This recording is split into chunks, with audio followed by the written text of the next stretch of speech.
Welcome to Wise Up Governance and Boards podcast, brought to you by 3 Wise Owls Governance Consultants, covering hot topics in governance, risk, latest regulatory changes, and issues keeping directors and executives awake at night. Here are your hosts, Ainslie Cunningham and Deb Anderson. Welcome to today's episode of Wise Up. Today we are joined by Damian Tarry. Damian is a HR professional here on the Gold Coast, enjoying a diverse career where he has worked within a range of industries including hospitality and tourism, childcare, financial services and retail. The experiences obtained through this time have provided strong learning opportunities, including public listings, mergers and acquisitions, cultural transformation, rapid growth and operational turnarounds. A number of the early roles included remote area living, which have added the depth of knowledge and people leadership required for being a strong HR practitioner, given the exposure to wide-ranging issues where resourcefulness was a must. Damian's current role as Chief HR Officer for Retail Food Group, supporting iconic food brands such as Gloria Jeans, Brumbies, Donut King, Crust Pizza, Michelle's and DeBella Coffee, both in Australia and overseas. Damian is a strong advocate for people and brings organisational focus to engagement and capability where real impacts can be made no matter what the challenge or life cycle is. From New South Wales originally, we won't hold that against you, Damian. Damian lives on the Gold Coast with his wife Monica, kids Arlo and Brooke, dog Boston and chickens. His bio says who don't need to be named for this segment, but Damian, name your 7 chickens. They're really shy. They don't like the publicity at all. Welcome. Thanks, Deb. Thanks, Ainslie. It's nice to be here. So, tell us a bit about Damian Tarry and living in Outback Australia. Yeah, sure. So I shouldn't mention New South Wales. Don't talk about that too much, you don't think? No. I'm from New South Wales, so I will not hold that against you terrific. By any means. Well, I feel like we've got you outnumbered. So, yeah, I grew up in New South Wales in a little town called Woolgoolga. So for those that don't know it, it's about 20 kilometres north of Coffs Harbour. Beautiful little seaside town. Leaving school, I went to university to study radiography, which I quickly worked out wasn't for me. So I left that university and worked for the rest of the year and then studied business, ended up majoring in HR. So from there, wanted to get experience, mainly in hospitality and tourism.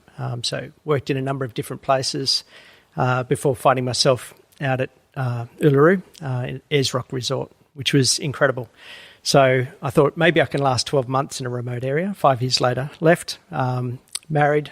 So a lot of difference, a lot of change during that period. Ayers Rock was probably one of the best grounding places that I could have had in terms of my career, and probably good for me to grow up as well. So in that time that I was out there, I signed up to be part of a critical incident stress management team. And what we did was we dealt with fairly tough situations, which were deaths in the area. So it was a community group, volunteer basis, learnt from the RFDS, which were an incredible organisation for remote areas. And given the turnover, I went from being a trainee to looking after the team at one point. So really helped you to grow up quickly and learn a lot. So we would deal with whether they were incidents that involved deaths on Uluru, single vehicle rollovers, etc. And so our role was really to debrief people that were witnesses to the event or family or rangers in some cases. So that was a very enriching experience, very tough and confronting, but it certainly helped mould me and give me a bit more maturity that I desperately needed. So from there, I ended up working back in Brisbane, with a company called Collection House. So it was a big re-engineering of a business there. And then an opportunity came up to go to another remote area that I said I'd never do, and that was Hayman Island in the Whitsundays. So another really enriching workplace. So lots of different experience. I settled on the Gold Coast in 2005 with the Mantra Group, and then started in a business which was a startup. So that was Early Learning Services, which is now G8 Education. So that was a greenfields business, starting HR from scratch, which was, again, really interesting and different. And then from there, ended up with Centrepoint Alliance, which was financial services. So this is where that different experience comes into it. And more recently with Retail Food Group. So I've been there for almost 6 years. So it's a lot of different companies, different life cycles. Even within Retail Food Group, it's been a lot of change and different challenges and lots of reward. So the business has really gone through an evolution through that period. Coffee, donuts and pizza, all the food groups covered. Coffee and carbs, that's what we're known for. And the thing is too that they're in a world that's going to all different food trends, it really knows who it is in terms of its past. So I'll give you an example with Donut King. It doesn't try and compete with mealtimes. It doesn't try and be a healthy option. It is one that's indulgent, that brings people together, and they have joy when they have their donuts. I'm promoting it at the moment. I don't mean to, but everyone loves donuts, and their milkshakes are the best milkshakes you can get. So that's an example, I guess, of who we are and what we've always been. We do evolve and we do change, and we listen to our customers. So that's probably the key for us in terms of the different brands. But it's a tough market as well. So food franchise in Australia, I don't think there's much tougher. Let alone adding the challenge of a pandemic in the mix as well. Yes. How are some of those franchises faring through this sort of current climate? Yeah, really good question, Ainslie. It's some of them are not. So it's been too much for some businesses.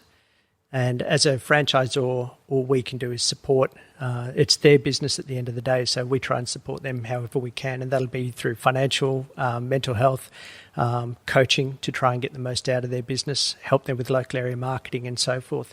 So we do have a range of businesses, and they are faring very differently. Depends on the brand, the location, the state, whether they're in a shopping centre and so forth. So we've got a lot of different formats. And obviously we've got businesses overseas as well. So in the US, we've had a real struggle there, as you can imagine. And in Australia, where if I give you an example with the brands, you've got Brumbies, which is very much bread-based, has done well throughout that whole period. Whereas others haven't, because they haven't been able to get access and haven't been able to have people sit down in their stores. So that's been really hard for us. I think the key's been how we support them from a communication and advice point of view, how we coach them and nurture and look after them. And similarly, we've got other businesses as well. We do the coffee roasting. So we currently have the capacity to roast about 15 million kilos of coffee per annum, which is a fair bit.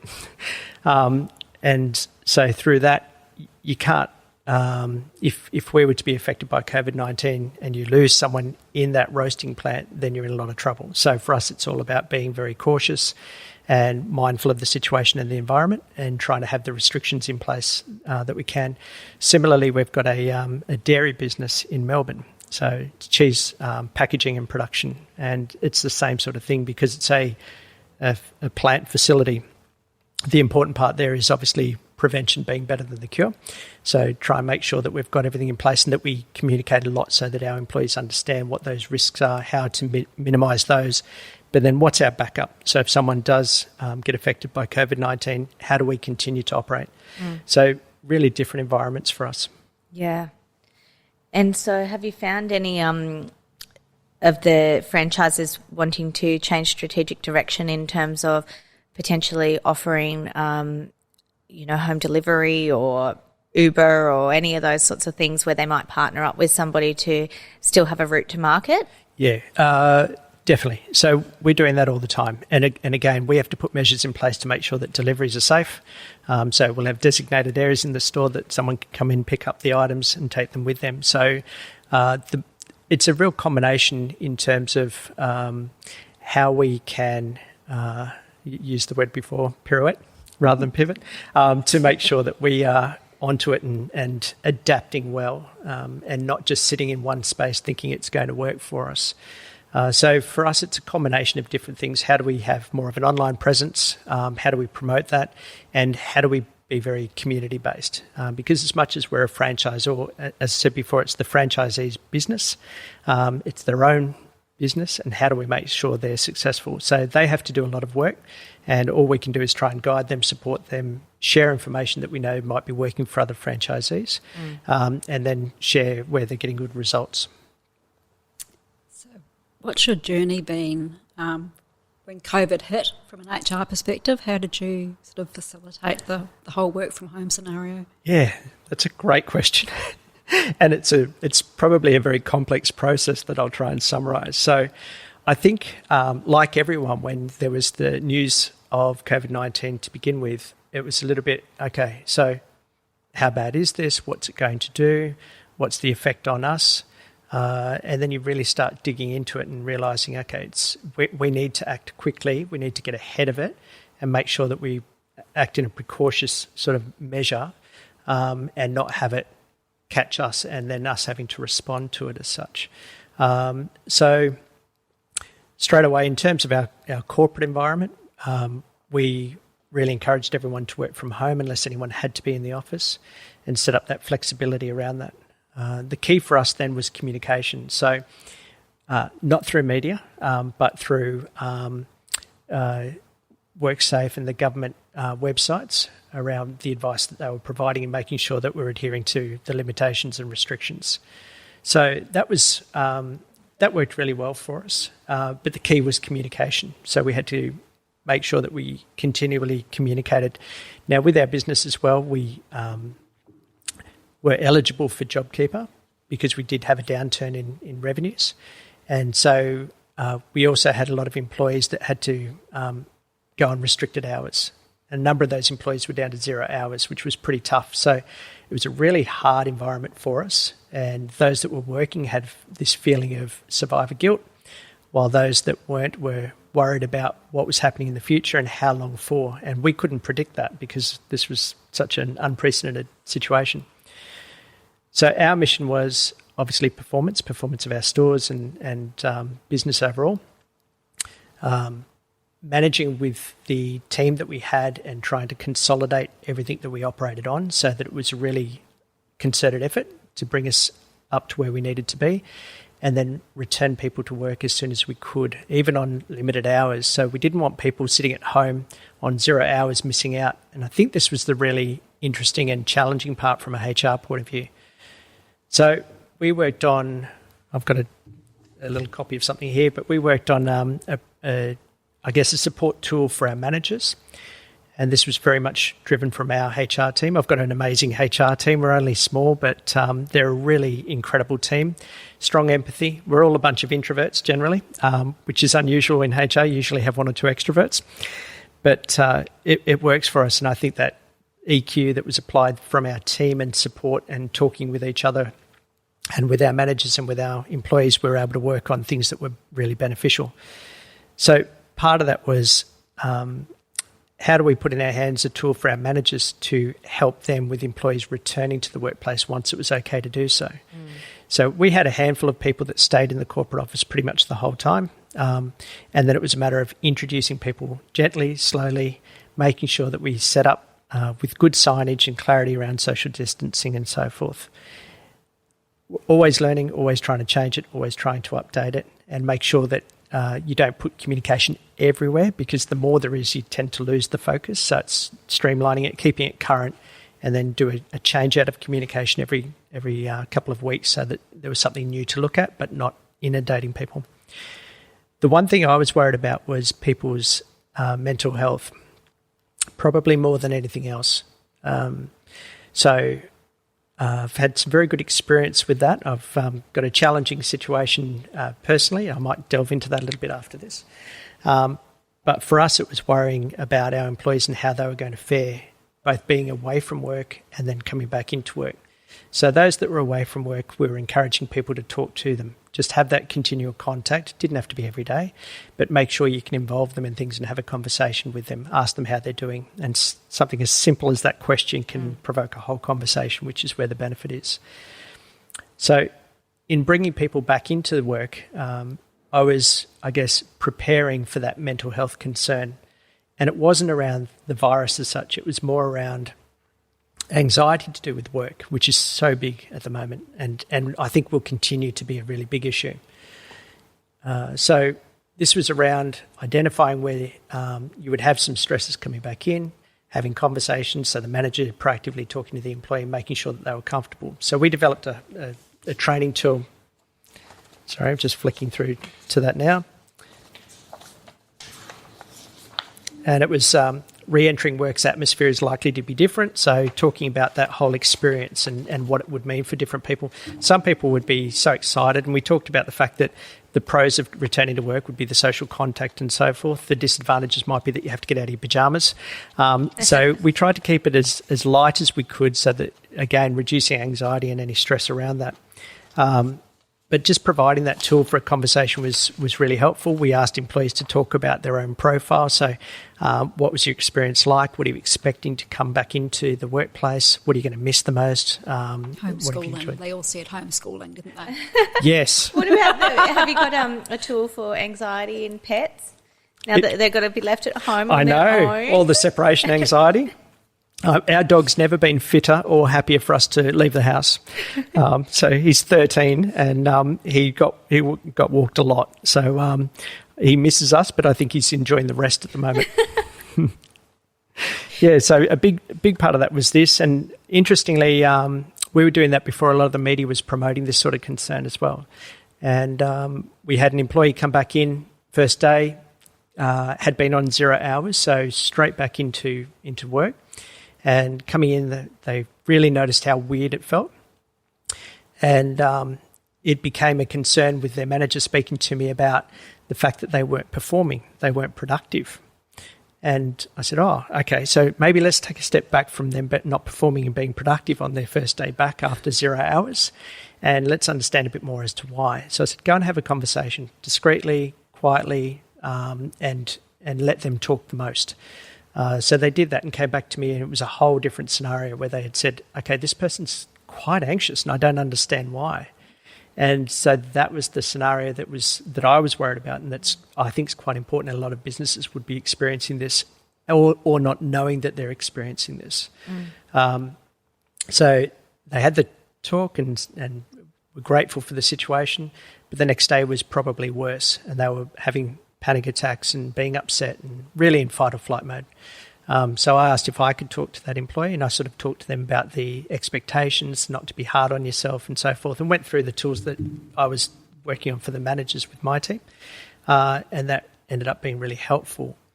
And I think up until that point, it was probably seen as a very light and fluffy HR exercise, to be honest. But it's not. There was huge value in that. About 2 weeks after that, I was presenting to our Audit and Risk Committee as part of the board and went through that exact scenario and gave that example. And credit to our board, they were really supportive of that and asked some very practical questions around that as well. Yeah. So really nice to be in a business that does get it and understands that their mental health is so important. So what sort of support tools do you have in place for employees like that? Do you have EAP? Do you have additional transition timeframes, and really trying to, I guess, manage that from a HR perspective, not just for the business but for the employee as well? Yeah, so we do have an EAP in place. We extend that, and a couple of years ago we extended that EAP to our franchisees as well. So we use a business called D-Accord, and they're fantastic at providing that solution, so we use them quite a bit. We do a lot of partnering with other businesses. So we use Employment Innovation. They have an Employment Hero product, which is a HR information system, and we use our payroll through them as well. And they're brilliant. They've done a lot of webinars and helped a huge amount so they're in a lot of businesses. They've helped a huge amount of businesses with this exact scenario. So they've run things around the JobKeeper piece and around the return to work and so forth. So we've worked really closely with them, and similarly with the National Retail Association, and they've probably been more beneficial on the franchisee side. So I think working with other organisations is really important, and then just sharing information as well. And then with employees, we've definitely done a transition process. So anyone who could work from home, we've said, do that. Try and come in, try and make contact. So we've just encouraged that contact in the meetings and the communication. As a company, we've always tried to communicate on a once-a-week basis, especially around JobKeeper, which was so was moving on a daily basis. It was moving on a daily basis. Yeah. So that was interesting as well, and for us to be able to provide that was really good. But I think once you get the financial support there, it's a matter of trying to get people back into the workplace. So even with some employees that I was really worried about, they'd been absent for a period of, say, 6 weeks. I'd see them come into the office and we'd arrange for them to get some hours. So I'd go and have a chat to them. And I guess pleasingly, it was more often than not that they were telling me about their experience over that time, which was really good. So they took a breath. They had that opportunity. Some of them even commented, you don't get this in your career. So it was amazing for them. So you get everything from people adopting a dog, lots of that happened, and telling me everything about their dog, to someone picking up surfing again, hadn't done it for ages, and they were doing that 3 times a day, fitter than they'd ever been. Someone else's partner had some contract work on one of the Stradbroke Islands, so they got to go and stay in the resort because the resorts were closed, and that was their experience. So really different things. So most of it was really positive.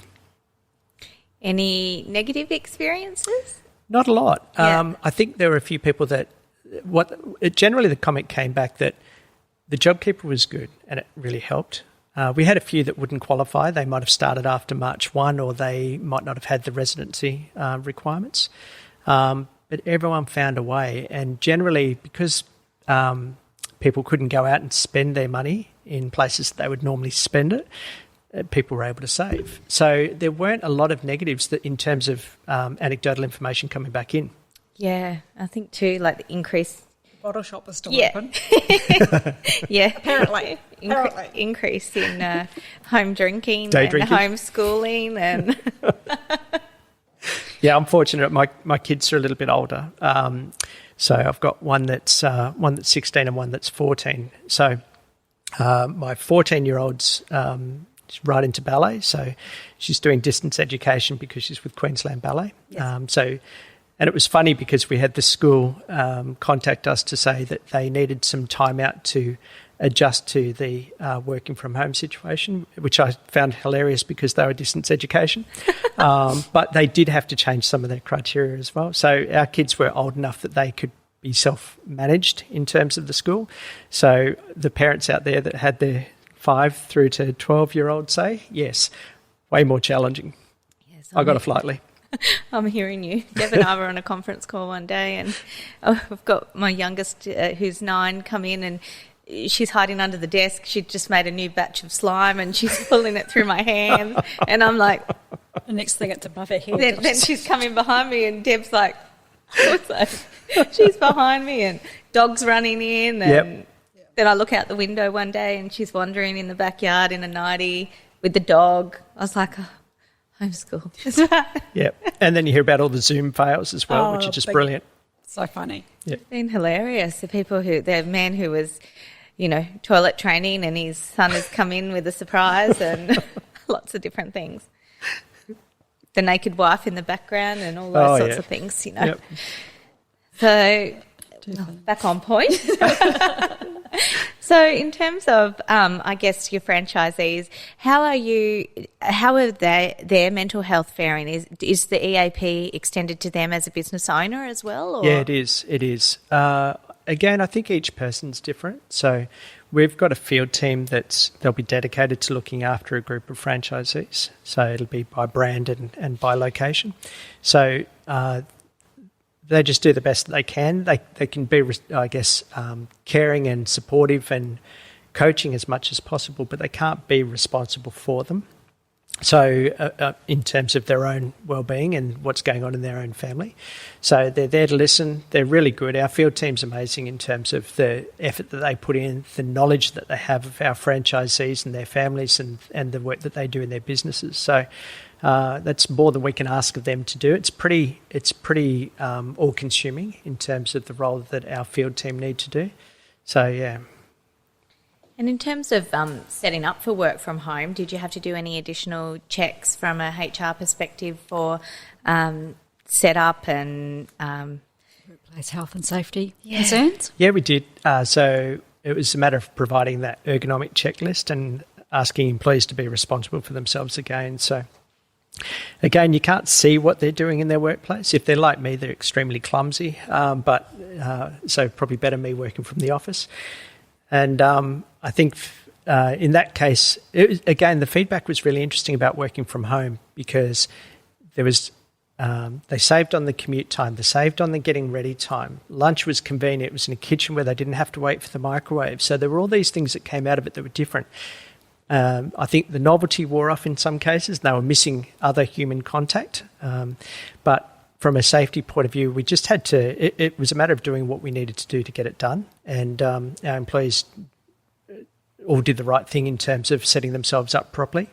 So again, we'd give them a little bit of advice and tips about that. So set yourself up in one place so that you're not moving around or sitting on the lounge for half an hour and then sitting on the dining table for an hour. Get up, go for walks, take that dog for a walk again. So all of that sort of thing I think really helped as well. And then it was just staying in contact, trying to organise meetings so that people would dial in and have the meetings at the same sort of time. And again, it was a matter of, I think, even when I was working from home, you dial in, you forget that your camera operates straight away on the laptop. So it's like, yep, okay. That's when you need the Band-Aid on the camera. Yeah, exactly. The ceiling fan. The jammies. I think the other thing for us was making sure that people found what was good for them. So even throughout this process and still going, it's a matter of there is anxiety around the COVID-19 situation around workplaces. There's a lot of insecurity and fear for the future with the economy. So I think that's a hard thing. And with anxiety being such a big thing, it's a matter of really saying to people, find what is good for you. So I don't think one size fits all. We did yin yoga towards the end of last year. We got our whole team outside to do that, and that was brilliant. We'll definitely do that again. And everyone loved that. So that's something that did tend to work for probably 90% or more of employees. But I think everyone's got to find their own thing to relax with. So whether it be meditation, whether it be yoga, whether it be I ride a motorbike, that's probably been the best thing for me in terms of being able to switch off. So those sorts of things are really good. And have you found the sort of work from home mentality has changed from an executive and board level where they have potentially had a negative perception of it in the past, where they think that it can't be done and now they've been proven otherwise? That's a brilliant question. Yeah, I do actually. I think it has changed a lot of companies' view on it because it was forced. And I think probably an old school thought process around that is they're not going to be productive if they're being asked to work from home or if they're requesting to work from home. It was always seen in the past, I think, as a bit of a soft day if someone was working from home. I know myself that my days from home are far more hectic and harder than when I'm at work because you've got the convenience of being able to see people face to face, have a quick meeting, resolve something, move on. Whereas from home, you've got that extra challenge of trying to reach out to people. You don't have everything around you, so you can't operate off instinct. You have to think more. So we've had some really good success with that. We had a period towards the end of last year as a corporate office where we moved location, so we relocated. And during that time, we had half of our workforce go into managed or serviced offices and the other half working from home, and that worked really well then. So it was actually a really good test and trial for us anyway. And our IT team were brilliant. They set it all up and made sure it all worked really well. And I think that's the other thing is making sure that the technology of every business supports it, you being able to work from home. So it's that business continuity piece. So I think any business that's not done that or considered that is probably at risk of something happening where they're not going to operate even close to their potential. Yeah, absolutely. I think it's a lot of businesses are going to find it as a good opportunity to sort of save on the real estate piece, aren't they, and have more people working from home. Yeah, definitely. I think, and more recently, there's a lot of trend for having hot desks and and different workspaces at work, whereas that's probably not the predominant thing now. It's more around flexibility and how to get the most out of people that way, and that they enjoy it and are motivated as well. So it really comes back to the basics of setting employees really clear goals, having the KPIs that they can perform to. It's not about how many minutes you're at work for, how many minutes you take lunch for. So the way I operate with my team is really flexible.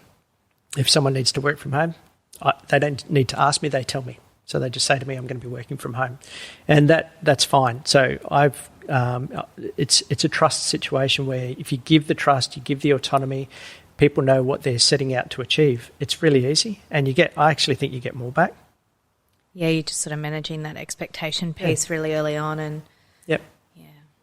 I think too, if you do that, you become really focused with, if they're going to be in the office for a day, you pre-plan, you set your meetings up, and you've got a real focus for that day anyway. So, yeah, works well. In terms of managing meetings during this time, have you found it's been meeting overload? Have you found you've had to, dial into this meeting, that meeting, and it's probably been a lot more communication than you used to? Not for me. I think so in our team we have a weekly meeting, and that's really good. And then I have conversations with individuals as we go, and that tends to work really well for us. I think the meetings, again, really similar, is that each meeting should have an agenda, should have a start and finish time, and shouldn't get off track. I think you can have a little bit of lightheartedness and fun. I think that's really important. So you've got that bit of social aspect to it. And again, it's just about having the rapport and having that real focus about what needs to be achieved. You can overdo it with meetings. Similarly, I think with businesses, they would have really noticed a decline in cost through travel and all the associated costs of that as well. So where in the past, we're situated around Australia, mainly Queensland and New South Wales and Victoria. So we've obviously been restricted in terms of that travel, but you can still achieve all the outcomes without all the cost of that. You do miss that rapport, though, face-to-face. So I think every business is going to think differently about how they operate going forward. It's a real game changer for a lot of businesses. Yeah, that sort of acceleration of the digital strategy too. Yep. Just the cost synergies, isn't it? Yeah, exactly.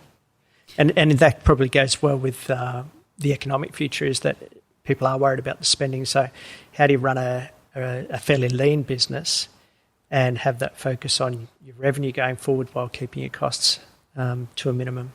So with your franchisees, how did they go negotiating with their landlords in terms of rent abatement? Yeah, again, it's a collaborative process in that depending on where they're situated. So we might have a number of franchisees all going through to one landlord. So it might be that we do the representation for them or with them. So it varies depending on each of those situations. Again, National Retail Association's been involved in lobbying for those types of things, and they lobby to government for support as well. So that us being a member of them really helps. I think too, like with your going back to your cost savings there, Damian, I've even found a lot of businesses are going out to employees and saying, look, we're just going to keep it this way now until the end of the year and keep work from home in place and really, like Deb mentioned, reduce that office footprint, keep the cost low, keep the travel down, keep that productiveness up, and sort of, I guess, try and get some chips in the bank for going through the next recovery phase. Yep, exactly right. And then when you read about Victoria at the moment, it's going through second wave already. Second wave, which is terrifying. So Australians by nature don't like being told twice to go to the corner. So it's going to be a tough situation, I think. And so Victoria really needs to, I think, hit it really hard and be quite restrictive now until they can get on top of that again. So it's interesting, and I don't want to be political at all, but Queensland has come under a lot of scrutiny, I think, around the borders. But it's probably been the safe process because Queensland's really opened up a lot and has been pretty safe in doing so. So it's a tough situation state by state, isn't it? It's not going to bode well for opening the Queensland border, though, is it, with Victoria's resurgence? But then you've got to look at us compared to overseas, and some of the countries there are suffering a lot worse. So with such a diverse background and range of industries, in the benefit of hindsight, has there been some lessons learnt over time that you'd be able to share with our listeners today? In terms of? In terms of just the practicalities of HR, sort of that cultural transformation piece, those growth and operational turnarounds, even, like managing crisis response teams and things like that. Has there anything that you've sort of learnt that you would have gone, I would have done that differently now with the benefit of hindsight? Yeah, I'll try and think of an example. I guess the key thing here is that HR practitioners need to be very commercial in that they need to get their hands dirty, understand what goes on in different business entities or business units. So HR's a busy job in itself, but you've got to know what your business does. And so you've got to have that direct involvement. And I've tried to do that in each of the businesses that I've worked in. I can remember at Hayman Island, it's a pretty warm climate up there. Christmas time is high 40s, very humid, or mid 40s, very humid. And then the commercial laundry would be the hottest place on the island. So as the executive team, we used to get out into the workplace at Christmas to help out because there really wasn't a lot to do from a corporate or support or administrative point of view unless you had something that came up. But it was the operations that were under the pressure because it was Christmas and we were full occupancy-wise. So when it was a matter of volunteering where you wanted to work, I would volunteer to work in the commercial laundry. It was the worst place to work in that time of year, but it was one that I felt and my background's food and beverage mainly, not commercial laundry. So I would get in there because I know how much they would be struggling. And for them to see someone out of the leadership team dressed like I am today, walk in there and within 10 minutes not have a dry bit of material on, that was... Throw your clothes in the wash with them? Yeah, it was exhausting. So, but I think that's where you earn it. I think it's a matter of sort of getting in, rolling your sleeves up and being hands-on. I think that's probably one of the best things I can advise HR people to do. And I think you can take a lot from one industry to another in HR. So again, the hospitality and tourism side really lent itself to service culture. And I think that's brilliant for any business that you're in. So that's always been a really valuable thing for me as well. Yeah, the real customer service side, isn't it? So for those companies that don't have the benefit of an HR person or department, what are your top tips for returning to work after this pandemic? Yeah, I would say that, there's really good information. The government's done a great job at providing information. So if you go into WorkSafe, if you go onto the government website, there's a whole host of information and they do break it down. They change it quite often, so you can't do it once, set it and forget it. You need to obviously look at that and put a plan in place to revisit that. And I think the other thing is your key partners. So if you are in a small business and you're a member of a larger business like a National Retail Association, or you've got other partners that you can work with, collaborate, talk to them, find out what they're doing and work out best practice. So you can also look at some of the bigger companies and what they do. So on their website, they promote their WorkSafe plans, and they're not complex. You don't have to be overly complex with this. And then I think it's just a matter of talk to your employees, give them comfort, make sure they understand that you're there for them and that you're listening. And that's probably the most important part. If you talk to your employees and say, right, what are your concerns? So if you speak to your CEO, what's keeping them awake? What are you worried about the most with this? So you manage up and you manage down in terms of understanding everyone's needs. So it really is that ask the open-ended questions and then listen to the answers and then come up with a simple plan and see that it's supported by what the government is recommending as an action plan for employers. Can I take my dog to work with me? Yes.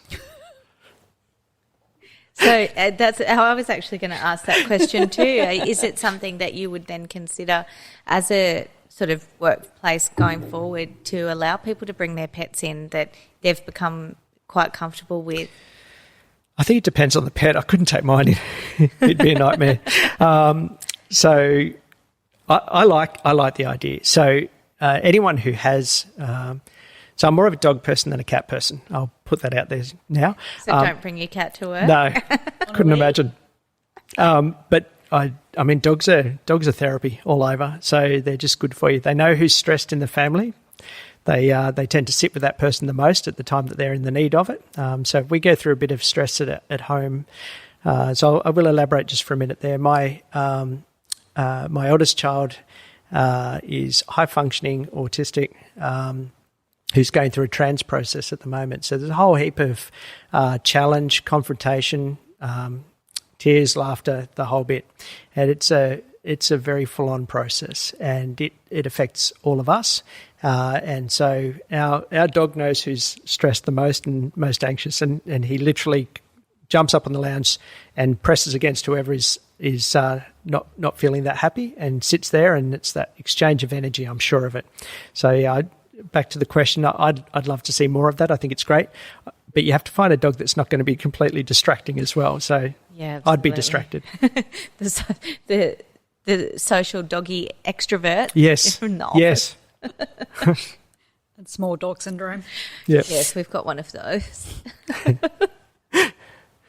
So in terms of remote living, what were your challenges and how did you fare through that? Even for fly in, fly out sort of people, what sort of tips could you offer in terms of mental resilience and sort of weathering that storm? I think, really good question, and the resilience is the key there. I think it's setting small goals and seeing you achieve those goals is critical to that. Socially, remote areas are amazing. I've got some of my best friends have come out of remote areas. Nearly all of them are from remote areas, to be honest. So you develop a really close network. My wife and I met while I was living out at Uluru. Even though she wasn't there to start with, she was based in our Sydney office. So, yeah, it's enjoy what you've got in front of you.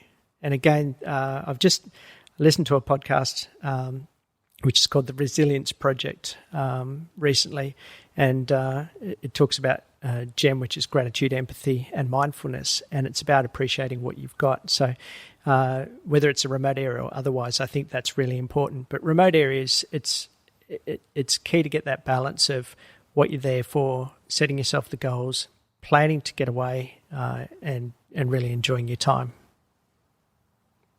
I think gratitude's one of those ones in any moment that you just have to sit back and go, well, I've got a nose to smell with, I've got a mouth to eat with, just the little things that we just take for granted. Yeah, absolutely. Especially when times get tough. Yep. Yeah, you tend to focus on what you don't have instead of what you do. I'll 100%. Be happy then. Yep. Finish that sentence. Yeah. Yeah, and that's exactly what this podcast talked about as well. So he was talking about, and I won't talk too much about his podcast, but going visiting areas that had nothing, and they were the most joyous, happy, content people. So there's a lot to be said for it, I think, is the practice of that first. Mm. And in terms of M&A and culture transformation, have you found that even this current climate and the pandemic and the scenario has really been similar in terms of that change management curve and really kind of managing the emotional roller coaster that people go through? Has that been similar in any way, or? Yeah, I think the emotional part of it's been heightened. I think it's coming more into the fore, which is important. Whenever you're going through a transformation, I think that agile project management approach is still key, but the emotional component is definitely a bigger part of that now. So I think that's going to play more of a role in any change process. And I think people are understanding the fact that you've got to listen, you've got to appreciate where people are at, and then get them engaged in the process that you're going through as well. So, I think it'll probably just heighten the respect for the emotional component of change. Have you found people to be more empathetic? Yeah, definitely. I think, as I said, when we started this process and we looked at some support tools, it was probably seen as a little bit of the HR warm and fuzzy, but as it came out and as there were real examples, it did get valued. And then more's come out in terms of the media on that.